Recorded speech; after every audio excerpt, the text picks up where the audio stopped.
सर्वप्रथम तो जय श्री कृष्ण। आज हम लोग आगे की कड़ी में बढ़ते हुए विश्वामित्र के द्वारा जो कथा श्री राम और लक्ष्मण को सुनाई जा रही है, अब उसके आगे की कड़ी को हम लोग देखते हैं।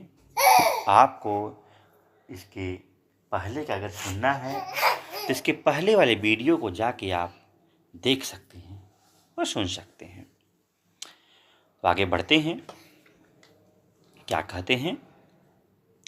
रघुनंदन विवाह करके, जब इसके पहले बता देना चाहता हूँ कि ये रामायण का है और कहा गया है कि रामायण को सुनना और सुनाना दोनों ही मानव के लिए कल्याणकारक होता है। इसको सुनने मात्र से व्यक्ति के पाप कट जाते हैं, उसके सारे मनोरथ पूर्ण हो जाते हैं। तो आप लोग भी मनोयोग से ध्यान से इसको सुने। रघुनंदन विवाह करके जब राजा ब्रह्मदत्त चले गए, तब पुत्रहीन महाराज कुशनाभ ने श्रेष्ठ पुत्र की प्राप्ति के लिए पुत्रष्ट यज्ञ का अनुष्ठान किया। उस यज्ञ के होते समय परम उदार ब्रह्म कुमार महाराज कुश ने भूपाल कुशनाभ से कहा, बेटा, तुम्हें अपने समान ही परम धर्मात्मा पुत्र प्राप्त होगा। तुम गाधी नामक पुत्र प्राप्त करोगे और उसके द्वारा तुम्हें संसार में अक्षय कीर्ति उपलब्ध होगी। श्री राम पृथ्वीपति कुशनाभ से ऐसा कहकर राजर्षि कुश आकाश में प्रविष्ट हो सनातन ब्रह्मलोक को चले गए। कुछ काल के पश्चात बुद्धिमान राजा कुशनाभ के यहाँ परम धर्मात्मा गाधी नामक पुत्र का जन्म हुआ।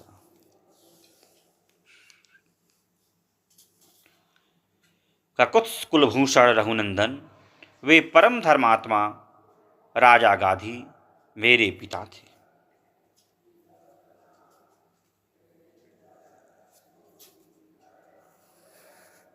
मैं कुश के कुल में उत्पन्न होने के कारण कौशिक कहलाता हूँ।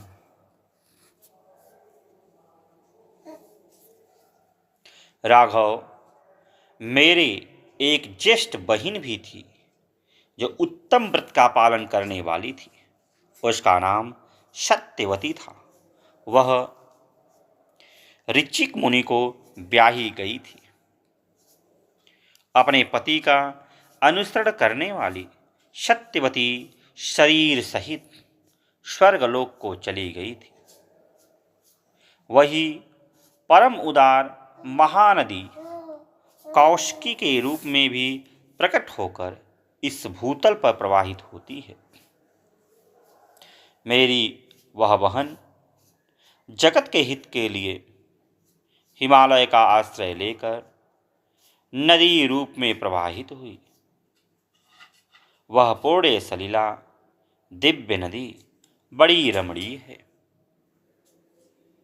रघुनंदन, मेरा अपनी बहिन कौशिकी के प्रति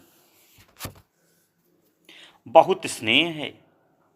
अतः मैं हिमालय के निकट उसी के तट पर नियम पूर्वक बड़े सुख से निवास करता हूँ। पूर्णिमयी सत्यवती सत्य धर्म में प्रतिष्ठित है। वह परम सौभाग्यशालिनी पतिव्रता देवी यहाँ सरिताओं में श्रेष्ठ कौशिकी के रूप में विद्यमान है। श्री राम, मैं यज्ञ संबंधी नियम की सिद्धि के लिए ही अपनी बहन का सानिध्य छोड़कर सिद्धाश्रम बक्सर में आया था। अब तुम्हें या अब तुम्हारे तेज से मुझे वह सिद्ध प्राप्त हो गया। महाबाहु श्री राम, तुमने मुझसे जो पूछा था उसके उत्तर में मैंने तुम्हें शोणभद्र तक वर्ती देश का परिचय देते हुए यह अपनी तथा अपने कुल की उत्पत्ति बताई है। काकुत्स मेरे कथा कहते कहते आधी रात बीत गई। अब थोड़ी देर नींद ले लो, तुम्हारा कल्याण हो। मैं चाहता हूं कि अधिक जागरण के कारण हमारी यात्रा में विघ्न न पड़े। सारे वृक्ष निष्कंप जान पड़ते हैं, इनका एक पत्ता भी नहीं हिलता। पशु पक्षी अपने अपने वास स्थान में छिपकर बसेरे लेते हैं। रघुनंदन, रात्र के अंधकार से संपूर्ण दिशाएं व्याप्त हो रही हैं। धीरे धीरे संध्या दूर चली गई। नक्षत्रों तथा ताराओं से भरा हुआ आकाश सहस्त्र इंद्र की भांति सहस्त्रों ज्योतिर्मय नेत्रों से व्याप्त सा होकर प्रकाशित हो रहा है।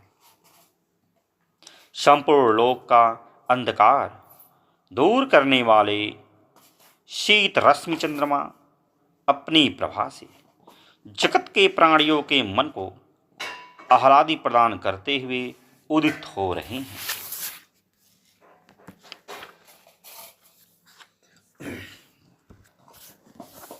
रात में विचरने वाले समस्त प्राणी, यक्ष, राक्षसों के समुदायक तथा भयंकर पिशाच इधर उधर विचर रहे। ऐसा कहकर महातेजस्वी महामुनि विश्वामित्र चुप हो गए। उस समय सभी मुनियों ने साधुवाद देकर विश्वामित्र जी की भूरी भूरी प्रशंसा की। कोशपुत्रों का यह वंश सदा ही महान धर्मपरायण रहा। कोशवंशी महात्मा श्रेष्ठ मानव ब्रह्मा जी के समान तेजस्वी हुए। महायशस्वी विश्वामित्र जी अपने वंश में सबसे बड़े महात्मा आप ही हैं तथा सरिताओं में श्रेष्ठ कौशिकी भी आपके कुल की कीर्ति को प्रकाशित करने वाली। इस प्रकार आनंदमग्न हुए उन मुनिवरों द्वारा प्रसन्न श्रीमान कौशिक मुनि अस्त हुए सूर्य की भांति नींद लेने लगे। वह कथा सुनकर लक्ष्मण श्री राम को भी कुछ विस्मय हो। वे भी मुनिश्रेष्ठ विश्वामित्र की सराहना करके नींद लेने चले गए।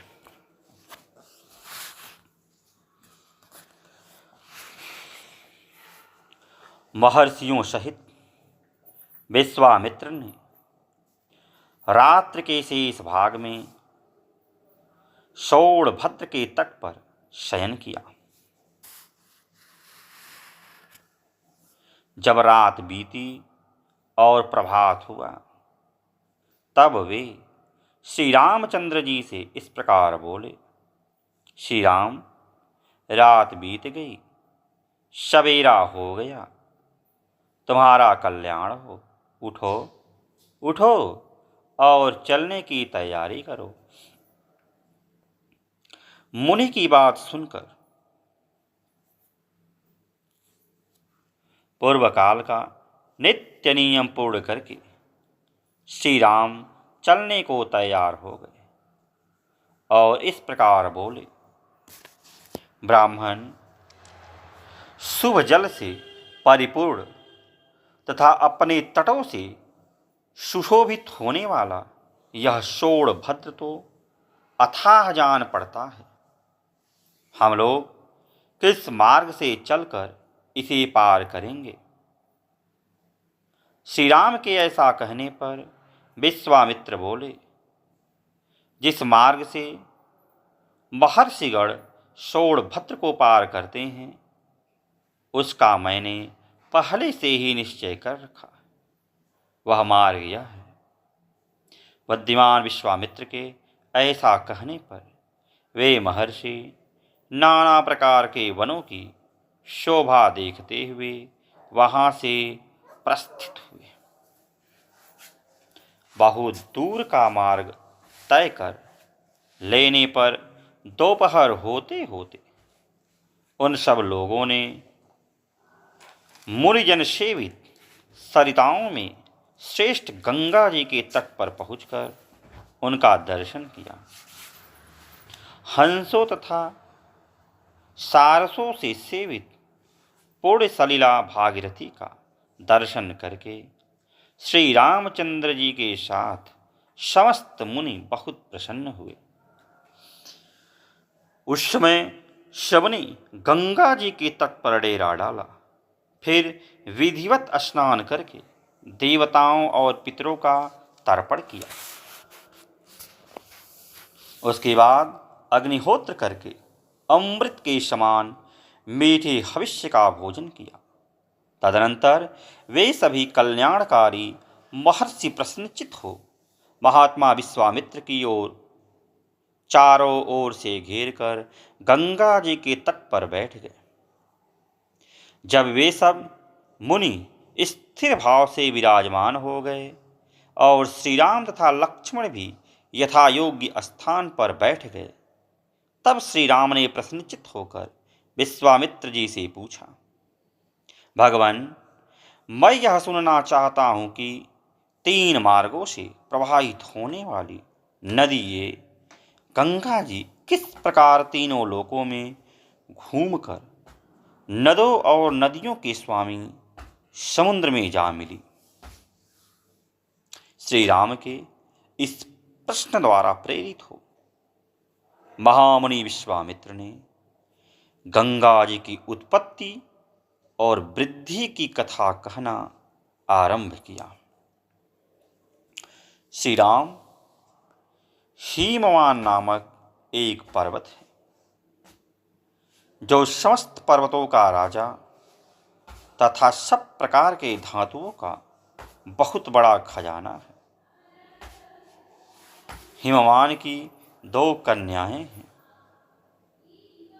जिनके सुंदर रूप की इस भूतल पर कहीं तुलना नहीं है।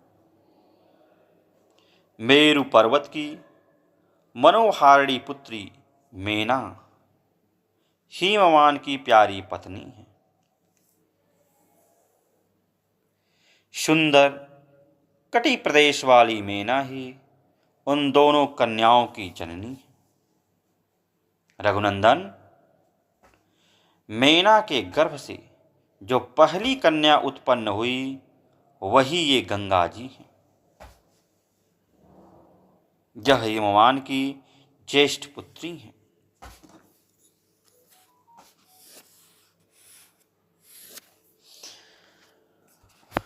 हिमवान की ही दूसरी कन्या जो मेना के गर्भ से उत्पन्न हुई उमा नाम से प्रसिद्ध है।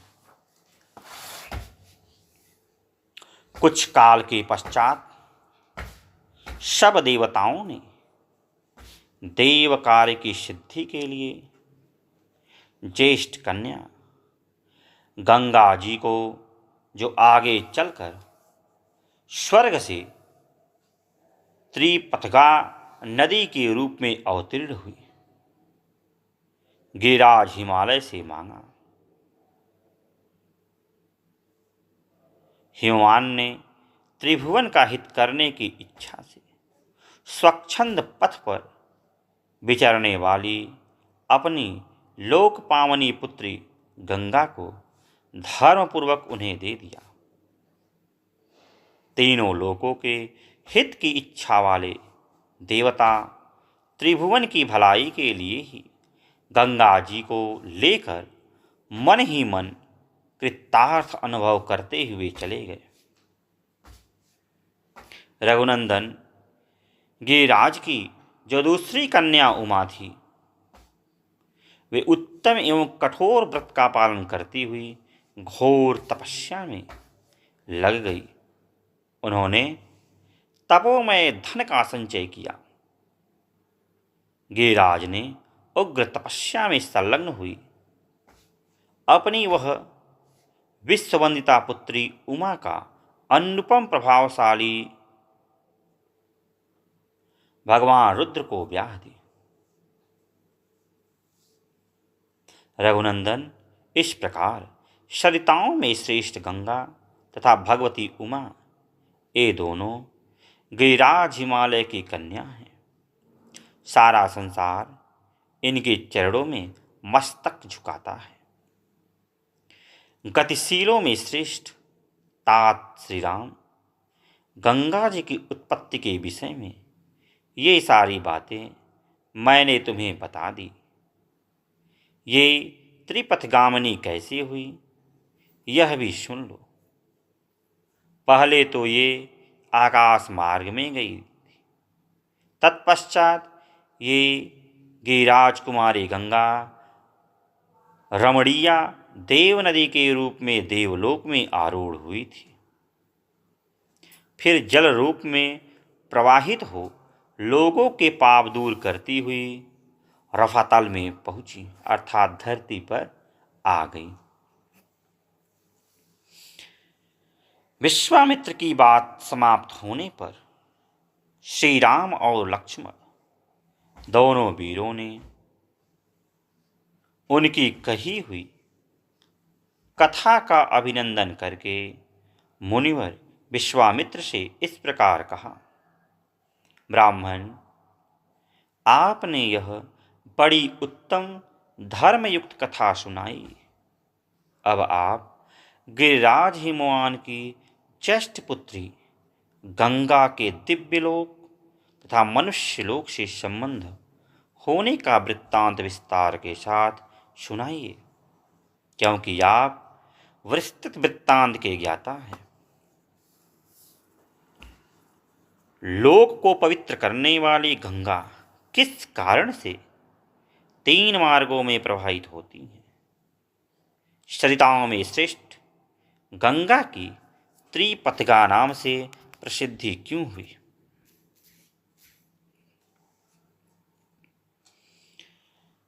धर्मज्ञ महर्षि तीनों लोकों में वे अपनी 3 धाराओं द्वारा कौन कौन से कार्य करती हैं? श्री रामचंद्र के इस प्रकार पूछने पर तपोधन विश्वामित्र ने मुनमंडली के बीच गंगा जी से संबंध रखने वाली सारी बातें पूर्ण रूप से कह सुनाई। श्री राम पूर्व काल में महातपस्वी भगवान श्री नीलकंठ ने उमा देवी के साथ विवाह करके उनको नववधू के रूप में अपने निकट आई देख उनके साथ रति क्रीड़ा आरंभ की। परम बुद्धिमान महान देवता भगवान नीलकंठ के उमा देवी के साथ क्रीड़ा विहार करते 100 दिव्य वर्ष बीत गए। शत्रुओं को संताप देने वाले श्री राम इतने वर्षों तक विहार के बाद भी महादेव जी के उमा देवी के गर्भ से कोई पुत्र नहीं हुआ। यह देख ब्रह्मा आदि सभी देवता उन्हें रोकने का उद्योग करने लगे। उन्होंने सोचा, इतने दीर्घ काल के पश्चात यदि रुद्र के तेज से उमा देवी के गर्भ से कोई महान प्राणी प्रकट हो भी जाए तो कौन उसके तेज को सहन करेगा? यह विचार कर सब देवता भगवान शिव के पास जा उन्हें प्रणाम करके यो कहा, इस लोक के हित में तत्पर रहने वाले देवदेव महादेव देवता आपके चरणों में मस्तक झुकाते हैं। इससे प्रसन्न होकर आप इन देवताओं कृपा करें। सुरश्रेष्ठ, ये लोग आपके तेज को नहीं धारण कर सकेंगे, अतः आप क्रीड़ा से निवृत्त हो वेद बोधित तपस्या से युक्त होकर उमा देवी के साथ तप कीजिए। तीनों लोकों के हित की कामना से अपने तेज अर्थात वेद को तेज स्वरूप अपने आप में ही धारण कीजिए। इन सब लोगों की रक्षा कीजिए, लोकों का विनाश न कर डालिए। देवताओं की यह बात सुनकर सर्वलोक महेश्वर शिव ने बहुत अच्छा कहकर उनका अनुरोध स्वीकार कर लिया। फिर उनसे इस प्रकार कहें, देवताओं, उमा सहित मैं अर्थात हम दोनों अपने तेज से ही तेज को धारण कर लेंगे। पृथ्वी आदि सभी लोकों के निवासी शांति लाभ करें, किंतु सुर श्रेष्ठगण, यदि मेरा यह सर्वोत्तम तेज वीर क्षुब्ध होकर अपने स्थान से अस्खलित हो जाए तो उसे कौन धारण करेगा, यह मुझे बताओ। उनके ऐसा कहने पर देवताओं ने वृषभ ध्वज भगवान शिव से कहा, भगवान, आज आपका जो तेज क्षुब्ध होकर गिरेगा उसे यह पृथ्वी देवी धारण करेंगे। देवताओं का यह कथन सुनकर महाबली देवेश्वर शिव ने अपना तेज छोड़ा, जिससे पर्वत और वनों सहित यह सारी पृथ्वी व्याप्त हो गई। तब देवताओं ने अग्निदेव से कहा, अग्नि, तुम वायु के सहयोग से भगवान शिव के इस महान तेज को अपने भीतर रख लो। अग्नि से व्याप्त होने पर वह तेज श्वेत पर्वत के रूप में परिणित हो गया। साथ ही वह दिव्य सरकंडों का वन भी प्रकट हुआ, जो अग्नि और सूर्य के समान तेजस्वी प्रतीत होता था। उसी वन में अग्निजनित महातेजस्वी कार्तिकेय का प्रादुर्भाव हुआ। तदनंतर ऋषियों सहित देवताओं ने अत्यंत प्रसन्नचित्त होकर देवी उमा और भगवान शिव का बड़े भक्तिभाव से पूजन किया। श्री राम, इसके बाद गिरिराज नंदिनी उमा के नेत्र क्रोध से लाल हो गए। उन्होंने समस्त देवताओं को रोषपूर्वक शाप दे दिया। वे बोली, देवताओं, मैंने पुत्र प्राप्ति की इच्छा से पति के साथ समागम किया था, परंतु तुमने मुझे रोक दिया। अतः अब तुम लोग भी अपनी पत्नियों से संतान उत्पन्न करने योग्य नहीं रह जाओगे। आज से तुम्हारी पत्नियां संतान उत्पन्न नहीं कर सकेंगी, संतानहीन हो जाएंगी। सब देवताओं से ऐसा कहकर उमा देवी ने पृथ्वी को भी शाप दिया, भूमे, तेरा एक रूप नहीं रह जाएगा तो बहुतों की भार्या होगी। खोटी बुद्धि वाली पृथ्वी, तू चाहती थी कि मेरे पुत्र न हो, अतः मेरे क्रोध से कलुषित होकर तू भी पुत्र जनित सुख या प्रसन्नता का अनुभव न कर सकेगी। उन सब देवताओं को उमा देवी के शाप से पीड़ित देखकर देवेश्वर भगवान शिव ने उस समय पश्चिम दिशा की ओर प्रस्थान किया। वहां से जाकर हिमालय पर्वत के उत्तर भाग में उसी के एक शिखर पर उमा देवी के साथ भगवान महेश्वर तप करने लगे। लक्ष्मण सहित श्री राम, यह मैंने तुम्हें गिरिराज हिमवान की छोटी पुत्री उमा देवी का विस्तृत वृत्तांत बताया। अब मुझसे गंगा के प्रादुर्भाव की कथा सुनो।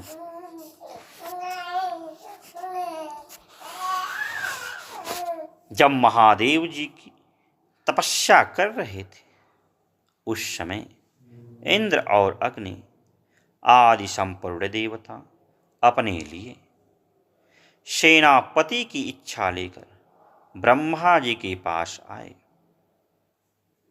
देवताओं को आराम देने वाले श्री राम, इंद्र और अग्नि सहित समस्त देवताओं ने भगवान ब्रह्मा को प्रणाम करके इस प्रकार कहा। प्रभु, पूर्व काल में जिन भगवान महेश्वर ने हमें बीज रूप में सेनापति प्रदान किया था, वे उमा देवी के साथ उत्तम तप का आश्रय लेकर तपस्या करते हैं।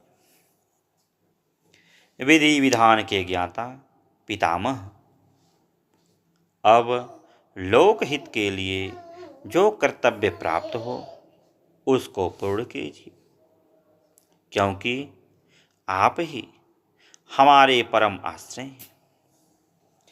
देवताओं की यह बात सुनकर संपूर्ण लोकों के पितामह ब्रह्मा जी ने मधुर वचनों द्वारा उन्हें सांत्वना देते हुए कहा। देवताओं, गिरिजा कुमारी पार्वती ने जो शाप दिया है उसके अनुसार तुम्हें अपनी पत्नियों के गर्भ से अब कोई संतान नहीं होगी। उमा देवी की वाणी अमोघ है, अतः वह सत्य होकर ही रहेगी, इसमें संशय नहीं है। ये है उमा की बड़ी बहन आकाशगंगा, जिनके गर्भ में शंकर जी के उस तेज को स्थापित करके अग्निदेव एक ऐसे पुत्र को जन्म देंगे जो देवताओं के शत्रुओं का दमन करने में समर्थ सेनापति होगा। ये गंगा गिरिराज की ज्येष्ठ पुत्री है, अतः अपनी छोटी बहन के उस पुत्र को अपने ही पुत्र के समान मानेगी। उमा को भी यह बहुत प्रिय लगेगा, इसमें संशय नहीं। रघुनंदन, ब्रह्मा जी का यह वचन सुनकर सब देवता कृतकृत हो गए। उन्होंने ब्रह्मा जी को प्रणाम करके उनका पूजन किया। श्री राम विविध धातुओं से अलंकृत उत्तम कैलाश पर्वत पर जाकर उन संपूर्ण देवताओं ने अग्निदेव को पुत्र उत्पन्न करने के कार्य में नियुक्त किया। वे बोले, देव हुताशन, यह देवताओं का कार्य है, इसे सिद्ध कीजिए। भगवान रुद्र के उस महान तेज को अब आप गंगा जी में स्थापित कर दीजिए।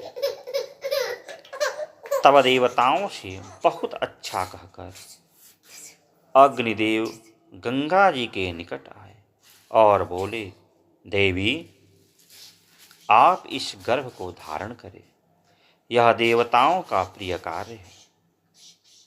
अग्निदेव की यह बात सुनकर गंगा जी ने दिव्य रूप धारण कर लिया।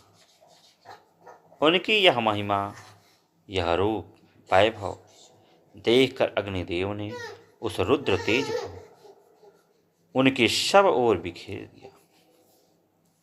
रघुनंदन अग्निदेव ने जब गंगा देवी को सब ओर से उस रुद्र तेज द्वारा अभिषिक्त कर दिया, तब गंगा जी के सारे स्रोत उससे परिपूर्ण हो गए।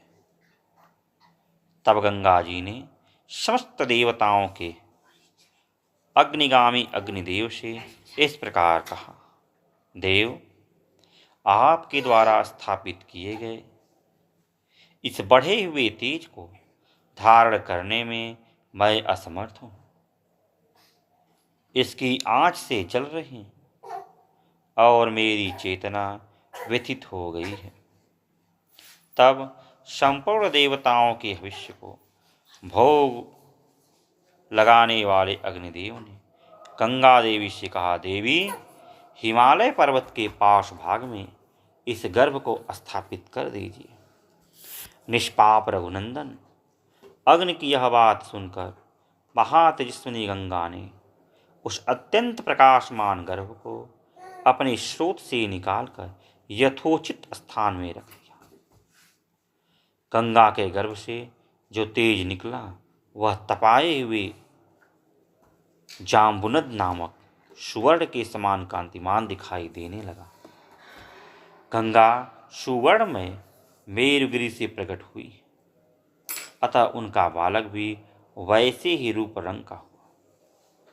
पृथ्वी पर जहाँ वह तेजस्वी गर्भ स्थापित हुआ, वहाँ की भूमि तथा प्रत्येक वस्तु सुवर्णमय हो गई। उसके आसपास का स्थान अनुपम प्रभाव से प्रकाशित होने वाला रजत हो गया। उस तेज की तीक्ष्णता से ही दूरवर्ती भूभाग की वस्तुएं तांबे और लोहे के रूप में परिणित हो गई। उस तेजस्वी गर्भ का जो मल था वहीं वह रागा और शीशा हुआ। इस प्रकार पृथ्वी पर पड़कर वह तेज नाना प्रकार के धातुओं के रूप में वृद्धि हो प्राप्त हुआ। पृथ्वी पर उस गर्भ के रखे जाते ही उसके तेज से व्याप्त होकर पूर्वोक्त श्वेत पर्वत और उससे संबंध रखने वाला सारा वन सुवर्णमय होकर जगमगाने लगा। पुरुष सिंह रघुनंदन तभी से अग्नि के समान प्रकाशित होने वाले सुवर्ण नामक जात रूप हो गया, क्योंकि उसी समय सुवर्ण तेजस्वी रूप प्रकट हुआ था। उस गर्भ के संपर्क से वहाँ का तृण, वृक्ष, लता और गुल्म सब कुछ सोने का हो गया। तदनंतर इंद्र और मरुद्गणों सहित संपूर्ण देवताओं वहाँ उत्पन्न हुए कुमार को दूध पिलाने के लिए 6 कृतकाओं को नियुक्त किया। तब उन कृतकाओं ने यह हम सबका पुत्र हो ऐसी उत्तम शर्त रखकर और इस बात का निश्चित विश्वास लेकर उस नवजात बालक को अपना दूध प्रदान किया। उस समय सब देवता बोले, यह बालक कार्तिकेय कहलाएगा और तुम लोगों का त्रिभुवन विख्यात पुत्र होगा, इसमें संशय नहीं। देवताओं का यह अनुकूल वचन सुनकर शिव और पार्वती से स्खलित तथा गंगा द्वारा गर्भस्राव होने पर प्रकट हुए अग्नि के समान उत्तम प्रभाव से प्रकाशित होने वाले उस बालक को कृतकाओं ने नहलाया। ककुत्स भूषण श्री राम अग्नि तुल्य तेजस्वी महाबाहु कार्तिकेय गर्भस्राव काल में स्कंदित हुए थे, इसलिए देवताओं ने उन्हें स्कंद कहकर पुकारा। तदनंतर कृतकाओं के स्तनों में परम उत्तम दूध प्रकट हुआ। उस समय स्कंदन ने अपने 6 मुख प्रकट करके उन 6 का एक साथ ही स्तनपान किया। एक ही दिन दूध पीकर उस सुकुमार शरीर वाले शक्तिशाली कुमार ने अपने पराक्रम से दैत्यों की सारी सेनाओं पर विजय प्राप्त की। तत्पश्चात अग्नि आदि सब देवताओं ने मिलकर उस महातेजस्वी स्कंद का देवसेनापति पद पर अभिषिक्त कर दिया। श्री राम, यह मैंने तुम्हें गंगा जी के चरित्र की विस्तार पूर्वक बतलाया, साथ ही कुमार कार्तिकेय के जन्म का भी प्रसंग सुनाया, जो श्रोताओं को धन्य एवं पुण्यात्म बनाने वाला है। कुछ इस पृथ्वी पर जो मनुष्य कार्तिकेय में भक्ति भाव रखता है, वह इस लोक में दीर्घायु तथा पुत्र पौत्र से संपन्न हो मृत्यु के पश्चात स्कंद लोक में जाता है। विश्वामित्र ने मधुर अक्षरों से युक्त वह कथा श्री राम को सुनाकर फिर उनसे दूसरा प्रसंग इस प्रकार कहा। वीर, पहले की बात है, अयोध्या में सगर नाम से प्रसिद्ध एक धर्मात्मा राजा राज्य करते थे। उन्हें कोई पुत्र नहीं था, अतः वे पुत्र प्राप्ति के लिए सदा उत्सुक रहा करते थे। श्री राम विदर्भ राजकुमारी केशनी राजा सगर की ज्येष्ठ पत्नी थी। वह बड़ी धर्मात्मा और सत्यवादिनी थी। सगर की दूसरी पत्नी का नाम सुमति था। वह अरिष्टनेमि कश्यप की पुत्री तथा गरुड़ की बहन थी। महाराज सगर अपनी उन दोनों पत्नियों के साथ हिमालय पर्वत पर जाकर भृगु प्रस्रवण नामक शिखर पर तपस्या करने लगे। 100 वर्ष पूर्ण होने पर उनकी तपस्या द्वारा प्रसन्न हुए सत्यवादियों में श्रेष्ठ महर्षि भृगु ने राजा सगर को वर दिया। निष्पाप नरेश, तुम्हें बहुत से पुत्रों की प्राप्ति होगी। पुरुष प्रवर, तुम इस संसार में अनुपम कीर्ति प्राप्त करोगे। तात, तुम्हारी एक पत्नी तो एक ही पुत्र को जन्म देगी, जो अपनी वंश परंपरा का विस्तार करने वाला होगा, तथा दूसरी पत्नी 60,000 पुत्रों की जननी होगी। महात्मा भृगु जब इस प्रकार कह रहे थे, उस समय उन दोनों राजकुमारियों रानियों ने उन्हें प्रसन्न करके स्वयं भी अत्यंत आनंदित हो दोनों हाथ जोड़कर पूछा, महा ब्राह्मण, किस रानी के एक पुत्र होगा और कौन बहुत से पुत्रों की जननी होगी?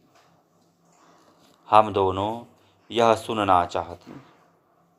आपकी वाणी सत्य हो। उन दोनों की यह बात सुनकर परम धर्मात्मा भृगु ने उत्तम वाणी में कहा, देवियों, तुम लोग यहां अपनी इच्छा प्रकट करो।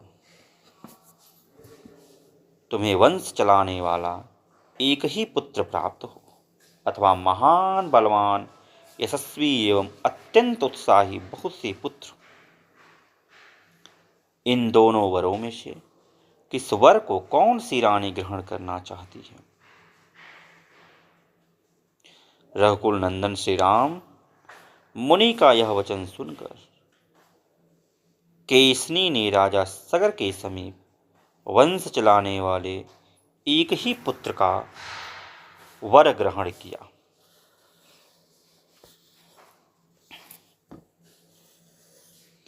तब गरुड़ की बहन सुमति ने महान उत्साही और यशस्वी 60,000 पुत्रों को जन्म देने का वर प्राप्त किया।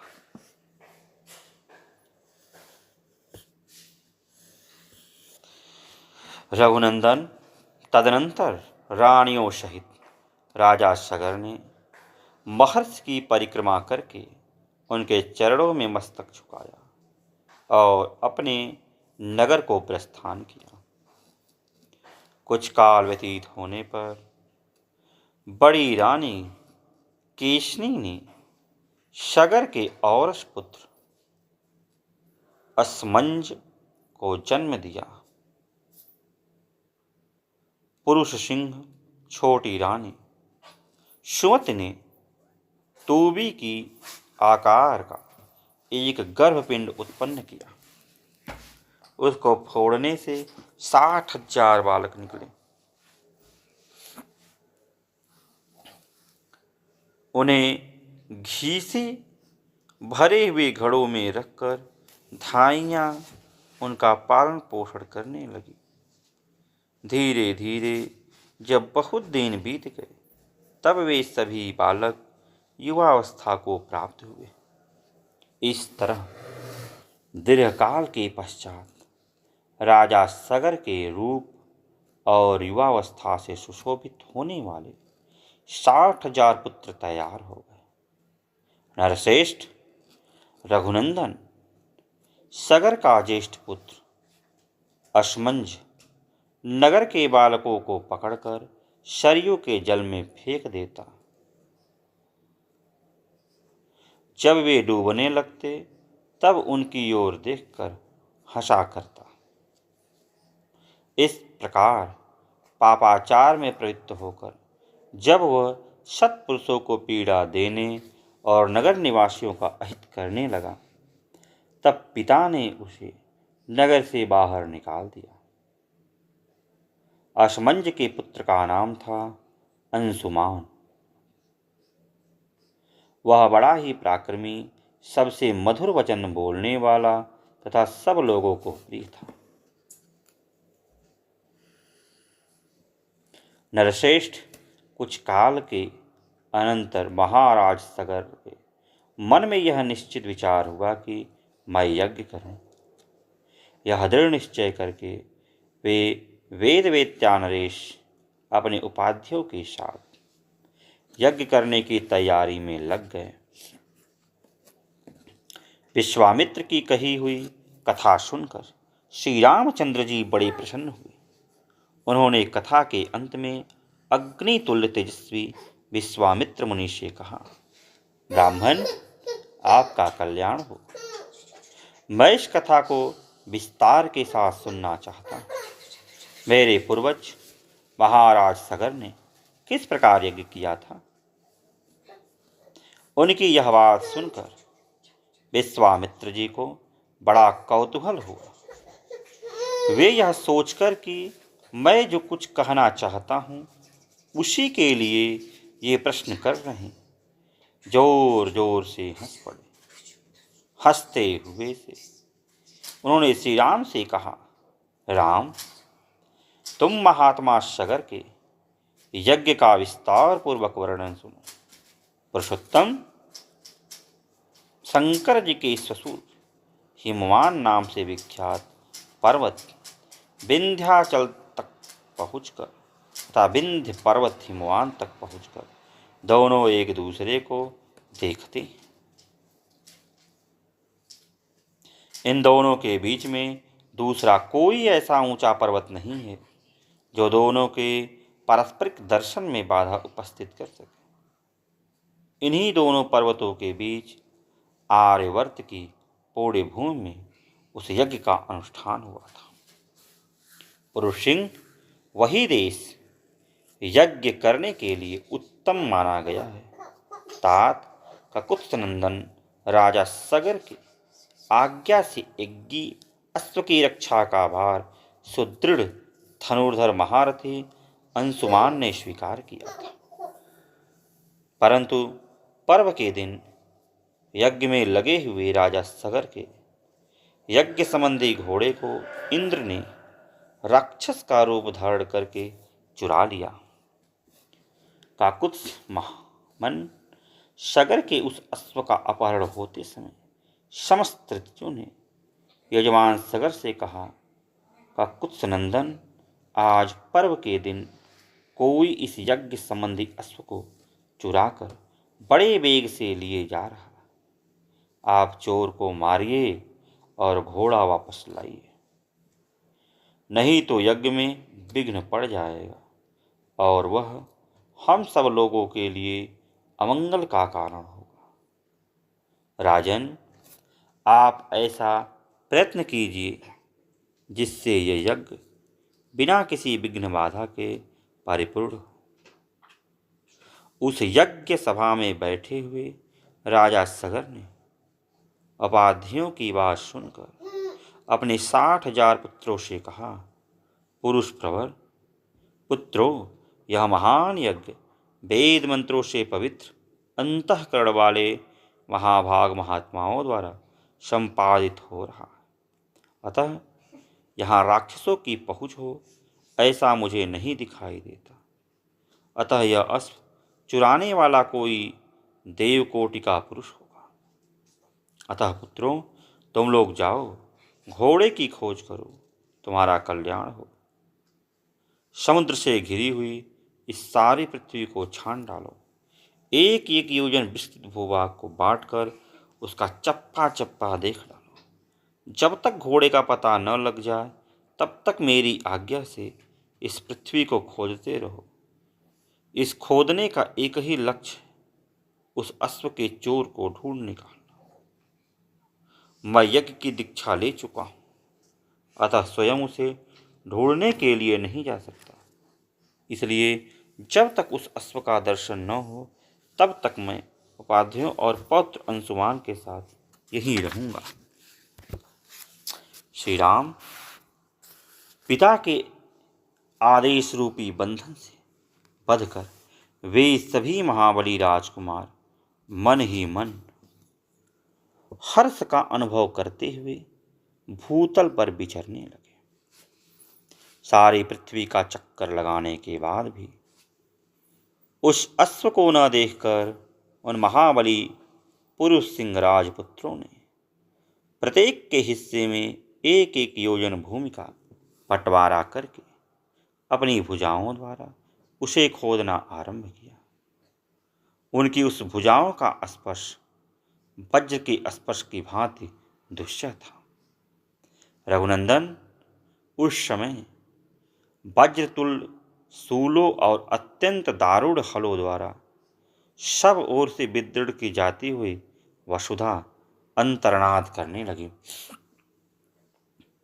रघुवीर, उन राजकुमारों द्वारा मारे जाते हुए नागों, असुरों, राक्षसों तथा दूसरे दूसरे प्राणियों का भयंकर अंतर्नाद गूंजने लगा। रघुकुल को आनंदित करने वाले श्री राम, उन्होंने 60,000 योजन की भूमि खोद डाली, मानो वे सर्वोत्तम रफातल का अनुसंधान कर रहे हों। निपश्रेष्ठ राम इस प्रकार पर्वतों से युक्त जम्बूद्वीप की भूमि खोदते हुए वे राजकुमार सब ओर चक्कर लगाने लगे। इसी समय गंधर्वों, असुरों और नागों सहित संपूर्ण देवता मन ही मन घबरा उठे और ब्रह्मा जी के पास गए। उनके मुख पर विषाद छा रहा था, वे भय से अत्यंत त्रस्त थे। उन्होंने महात्मा ब्रह्मा जी को प्रसन्न करके इस प्रकार कहा, भगवान, सगर के पुत्र इस सारी पृथ्वी को खोद डालने दे और बहुत से महात्माओं तथा जलचारी जीवों का वध कर रहे। यह हमारे यज्ञ में विघ्न डालने वाला है, यह हमारा अश्व चुरा ले जाता है। ऐसा कहकर वे सगर के पुत्र समस्त प्राणियों की हिंसा कर रहे हैं। देवताओं की बात सुनकर भगवान ब्रह्मा जी ने कितने ही प्राणियों का अंत करने वाले सगर पुत्रों के बल से मोहित एक भय एवं भयभीत हुए उन देवताओं से इस प्रकार कहा, देवगण, यह सारी पृथ्वी जिन भगवान वासुदेव की वस्तु है तथा जिन भगवान लक्ष्मीपति की यह रानी है, वे ही सर्वशक्तिमान भगवान श्री हरि कपिल मुनि का रूप धारण करके निरंतर इस पृथ्वी को धारण करते हैं। उनकी कोपाग्नि से ये सारे राजकुमार जलकर भस्म हो जाएंगे। पृथ्वी का यह भेदन सनातन है। प्रत्येक कल्प में अवश्यम भी श्रुतियों स्मृतियों में आए हुए सागर आदि शब्दों से यह बात सुस्पष्ट ज्ञात होती है।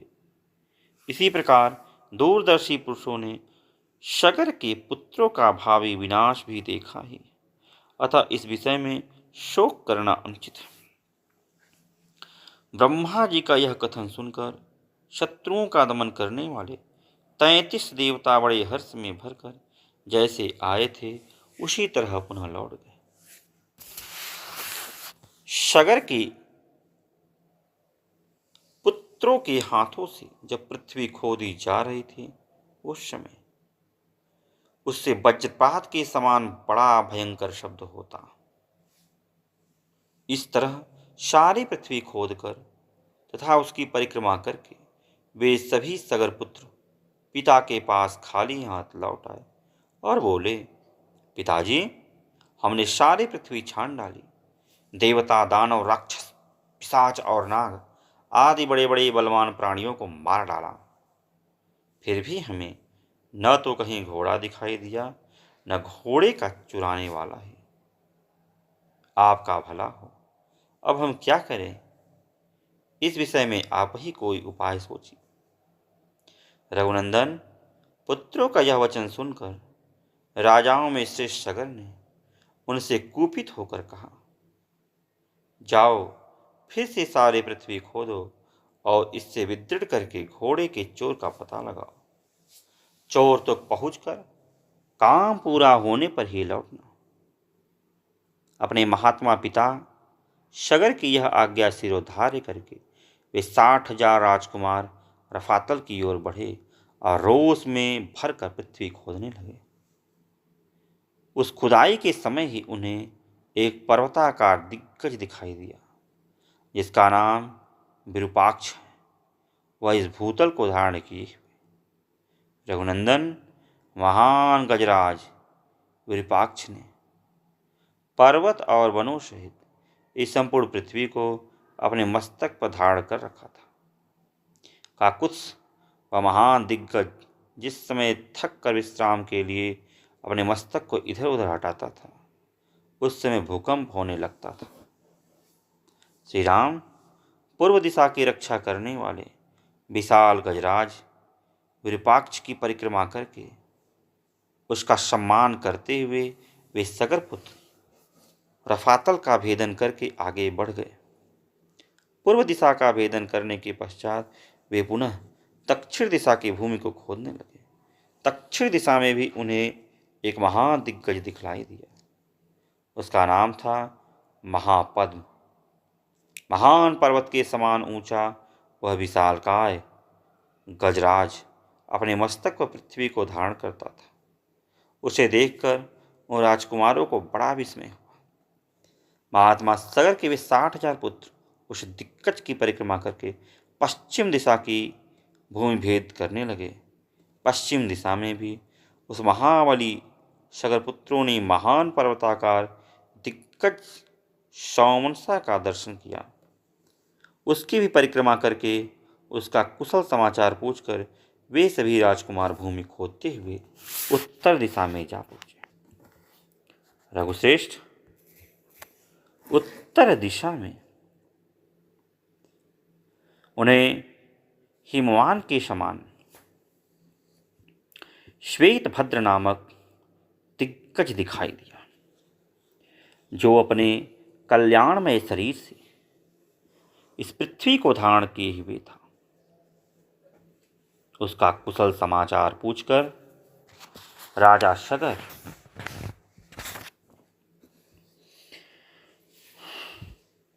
वे सभी 60,000 पुत्र उसकी परिक्रमा करने के पश्चात भूमि खोदने के काम में जुट गए। तदनंतर सुविख्यात पूर्वोत्तर दिशा में जाकर उन सकर पुत्रों ने एक साथ होकर रोषपूर्ण पृथ्वी को खोदना आरंभ किया। इस बार उन सभी महामना महाबली एवं भयानक वेगशाली राजकुमारों ने वहां सनातन वासुदेव स्वरूप भगवान कपिल को देखा। राजा सगर के यज्ञ का वह घोड़ा भी भगवान कपिल के पास ही चल रहा था। रघुनंदन उसे देखकर उन सबको अनुपम हर्ष प्राप्त हुआ। भगवान कपिल को अपने यज्ञ में विघ्न डालने वाला जानकर उनकी आंखें क्रोध से लाल हो गई। उन्होंने अपने हाथों में खंती, हल और नाना प्रकार के वृक्ष एवं पत्थरों के टुकड़े ले रखे थे। वे अत्यंत रोष में भरकर उनकी ओर दौड़े और बोले, अरे खड़ा रह, खड़ा रह, तू ही हमारे यज्ञ के घोड़े को यहाँ चुरा लाया है। दुर्बुद्धे, अब हम आ गए हैं, तू समझ ले हम महाराज सगर के पुत्र हैं। रघुनंदन, उनकी बात सुनकर भगवान कपिल को बड़ा रोष हुआ और उस रोष के आवेश में ही उनके मुंह से एक हुंकार निकला। श्री राम हुंकार के साथ ही उन अनंत प्रभावशाली महात्मा कपिल ने उन सभी सगर पुत्रों को जलाकर राख का ढेर कर दिया।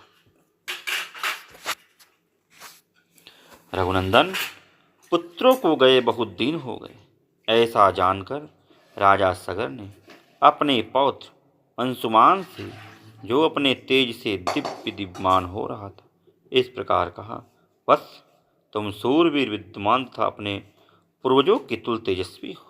तुम भी अपने चाचाओं के पथ का अनुसरण करो और उस चोर का पता लगाओ जिसने मेरे यज्ञ संबंधी अश्व का अपहरण कर लिया है। देखो, पृथ्वी के भीतर बड़े बड़े बलवान जीव रहते हैं, अतः उनसे टक्कर लेने के लिए तुम तलवार और धनुष भी लेते जाओ। जो वंदनीय पुरुष हो उन्हें प्रणाम करना और जो तुम्हारे मार्ग में विघ्न डाले हो उनको मार डालना। ऐसा करते हुए सफल मनोरथ होकर लौटो और मेरे इस यज्ञ को पूर्ण कराओ। महात्मा सगर के ऐसा कहने पर शीघ्रतापूर्वक पराक्रम कर दिखलाने वाला वीरवर अंशुमान धनुष और तलवार लेकर चल दिया। नरश्रेष्ठ, उसके महान तेजस्वी चाचाओं ने पृथ्वी के भीतर जो मार्ग बना दिया था, उसी पर वह राजा सगर से प्रेरित होकर गया। वहाँ उस महातेजस्वी वीर ने एक दिग्गज को देखा, जिसकी देवता, दानव, राक्षस, पिशाच, पक्षी और नाग सभी पूजा कर रहे हैं। उसकी परिक्रमा करके कुशल मंगल पूछकर अंशुमान ने उस दिग्गज से अपने चाचाओं का समाचार, अश्व चुराने वाले का पता पूछा।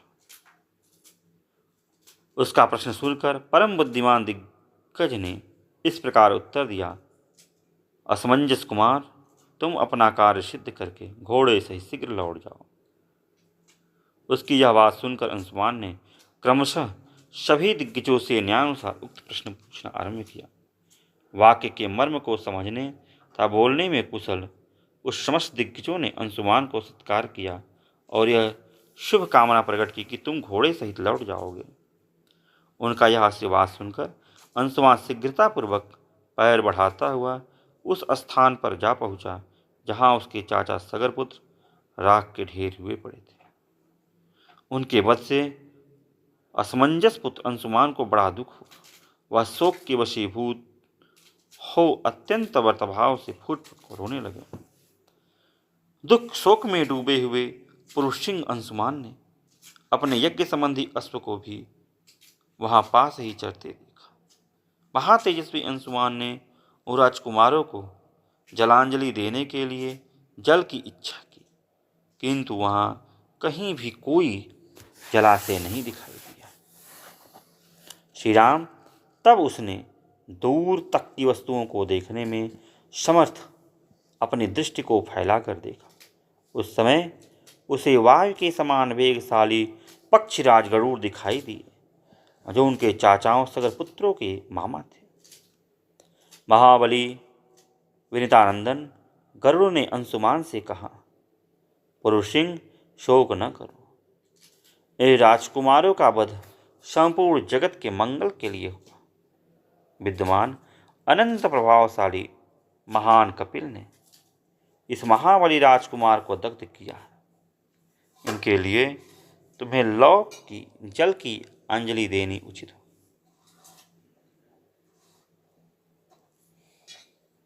नरश्रेष्ठ, महाबली हिमवान की जो श्रेष्ठ पुत्री गंगा जी हैं, उन्हीं के जल से अपने इस चाचाओं का तर्पण करो।